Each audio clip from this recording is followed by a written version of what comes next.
Tout a commencé après avoir emménagé dans ma nouvelle maison. Ouais, c'est assez cliché. Croyez-moi, je sais. Mais c'est ce qui s'est passé. Je n'avais jamais rien vécu de surnaturel auparavant, et bien qu'intéressée, je ne m'attendais pas vraiment à ce qu'il m'arrive quoi que ce soit. J'ai pu louer la maison pour pas cher. Je n'y ai pas pensé parce qu'elle était vieille, et pas dans le meilleur des quartiers. Alors j'ai supposé que j'avais juste fait une bonne affaire. Après avoir tout emménagé, tout allait bien pendant un moment. Je ne me souviens pas exactement quand ça a commencé, parce que ça semblait si mineur à l'époque.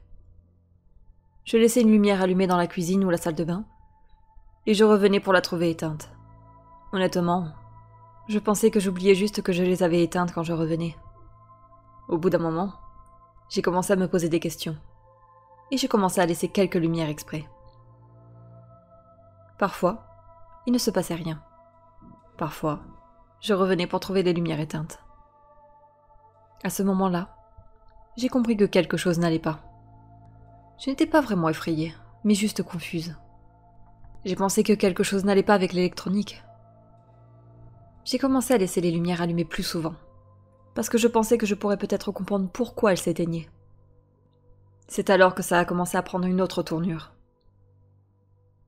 La première fois que je me souviens que quelque chose de fou s'est produit, c'est quand j'ai laissé la lumière de la cuisine et du salon allumée pendant que je dormais. Je me suis réveillée avec un grognement profond et sourd qui venait de la cuisine. Maintenant, depuis la chambre, vous pouvez voir le couloir vers le salon, et cette pièce est reliée à la cuisine. Je me souviens m'être réveillée, et avoir pensé qu'il y avait un animal ou quelque chose dans ma maison. J'ai regardé dans le couloir vers le salon, pour voir la lumière s'assombrir. Quelqu'un avait éteint la lumière de la cuisine. Un autre grognement sourd est venu, cette fois du salon. Et j'ai presque crié quand j'ai vu quelque chose s'abattre sur toute la longueur de l'ouverture du hall. Puis la lumière du salon s'est éteinte. Je ne pouvais pas dire exactement ce que c'était. Cela ressemblait à une ombre noire, ou quelque chose comme ça. Ça n'avait pas vraiment d'importance.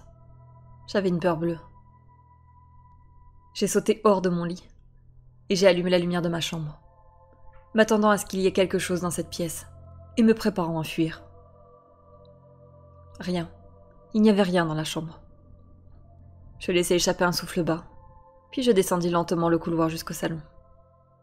Une fois arrivé au bout, j'ai pratiquement couru pour allumer l'interrupteur. Encore une fois, rien. Je commençais à penser que j'avais rêvé tout cela, avant d'aller éteindre la lumière de la cuisine et de m'arrêter. J'étais une femme adulte, mais ici, j'étais terrifiée à l'idée de l'éteindre cet interrupteur. Et je l'admets, j'ai dormi avec toutes les lumières allumées cette nuit-là. C'était une erreur. Quand je me suis réveillée le lendemain matin, toutes les lumières étaient de nouveau éteintes. Je suis sortie du lit, et j'ai grimacé alors que mon corps me faisait mal. J'ai retiré les draps, pour voir de longues marques rouges couler le long de mes bras et de mes jambes. On aurait dit que quelque chose m'avait griffé dans la nuit. Cela m'a terrifiée, mais pas autant que ce que j'ai vu dans la maison. Chaque lumière que j'avais laissée allumée a été brisée. Chaque ampoule qui était allumée la nuit dernière était cassée. Chaque lampe renversée et fracassée. Ma respiration s'est bloquée dans ma gorge, alors que je regardais autour de moi. Quelque chose a foutu le bordel ici. Et quelque chose a essayé de me faire quelque chose. J'ai appelé au travail ce jour-là, et je suis allée immédiatement remplacer toutes les lumières. Je ne savais pas quoi faire. J'ai pensé partir, et je sais que cela semble probablement stupide, mais c'était ma maison. C'était la première fois que je m'éloignais de ma famille, et c'était ma maison. Je ne pouvais pas y renoncer. Alors je suis restée. Même si ça s'est aggravé. Même si j'ai commencé à avoir peur du noir.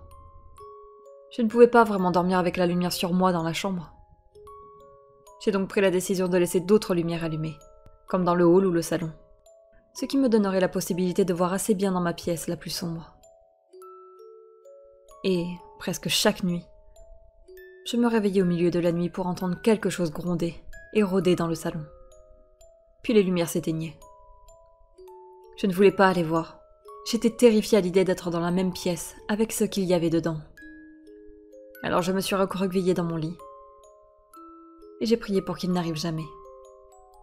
Une nuit, après que cela ait duré un moment, je l'ai eu. J'ai acheté une arme à feu. Et j'ai allumé toutes les lumières de la maison. Puis je me suis assise au milieu du salon avec mon arme sur mes genoux et une batte de baseball à côté de moi. J'ai attendu. Il n'y eut rien au début, pendant longtemps. Et vers 2 heures du matin, j'ai commencé à l'entendre. Bizarrement, c'était derrière moi. Je me tournai et jetai un coup d'œil dans le couloir de ma chambre. Et j'ai pu entendre ce grognement familier. J'ai dégluti et tenu mon arme dans une main et la batte dans l'autre.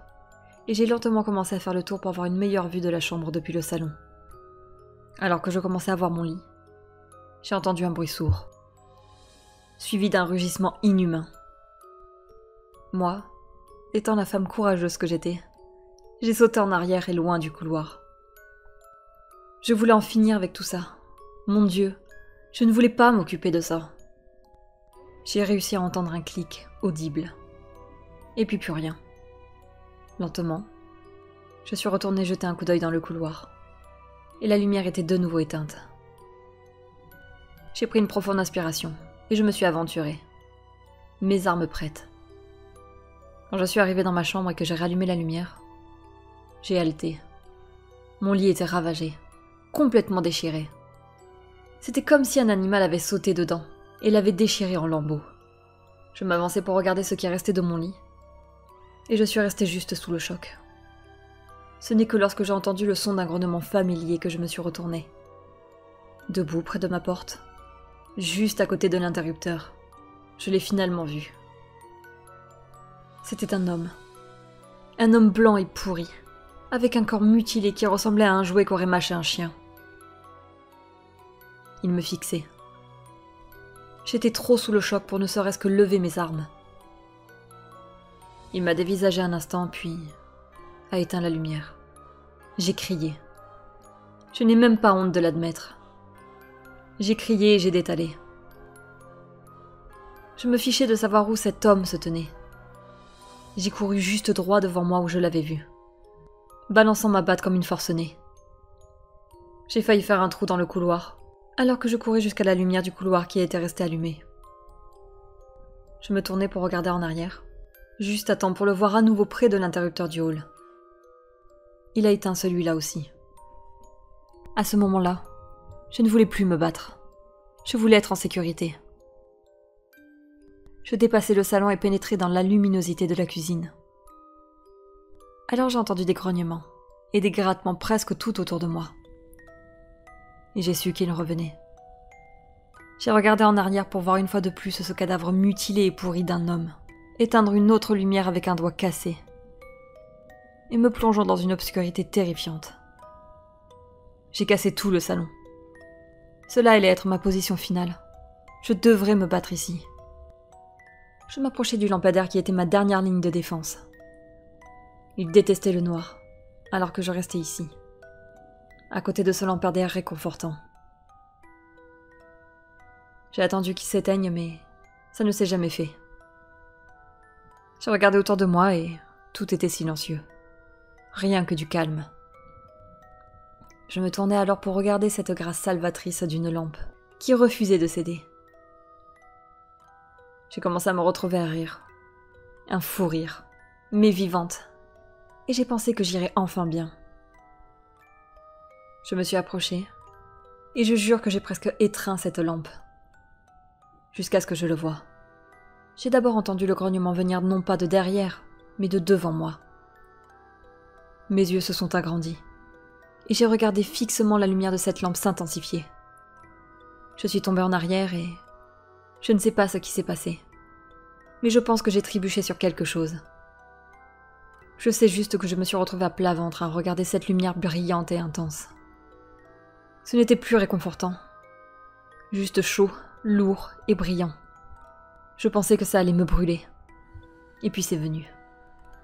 Je n'ai pas de mots pour décrire ce qui se déversait de la lumière de cette lampe. C'était hideux, tordu et rempli de rage. Je sais que je n'oublierai jamais ses yeux, lumineux, chauds et blancs. 2 cercles lumineux de pure malice. Ils me détestaient. Ils détestaient tout de moi. Et pas seulement moi, ils nous détestaient tous. Chaque être humain. Mais c'était coincé ici. Et ils s'en prendraient à ce qu'ils pourraient. Moi. Je ne sais pas comment j'ai su ça, mais je le savais juste. Il s'est précipité sur moi. Et je me suis préparée à une mort douloureuse. La lumière s'éteignit. Une fois de plus vint l'obscurité. Ténèbres douces, calmes et relaxantes.